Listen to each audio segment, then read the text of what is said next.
Hello mga miss, samahan niyo nga pala kami sa panibagong kaganapan ngayong araw. Maaga nga kami nagising ni Cairo dyan. Nagising nga kami na wala si Kyrie. Paano ba naman kasi sinama ni mama sa bukid? Uuwi nga sana sila kaso lang gabi na. Kaya sabi ko bukas na lang sila uuwi. Baka may mangyari pa sa kanila sa daan. Grabe ang lapad pala ng likod ko. Nagsuot nga ako ng jacket. Paano ba naman kasi ang lamig? At dyan nga magsasaing na nga ako. Dala-dala ko pa yung rice cooker.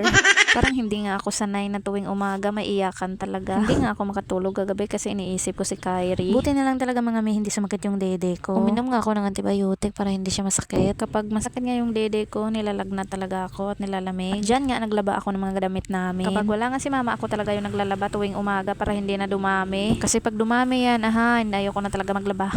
At pagkatapos nga binanlawan, ayan, sinampay ko na. Una ko ang sinampay itong mga damit ng mga anak ko. Hindi ko na nga sinama si Cairo sa trabaho ko kasi maagang uuwi yung papa niya ngayon. Fast forward nga mga may pagdating ko nga dito sa pwesto. Nagwalis nga ako dito sa CR. Paano ba naman kasi maraming lupa? Minsan kasi may customer na dinadala nila yung tsinelas nila. May nakita nga ako dito ng bola kaya inilabas ko. Pagkatapos nga magwalis, ayan, maghugas na rin ako ng mga plato. Maiksi lang pala tong video na to mga may. Thank you sa panonood. Bye-bye!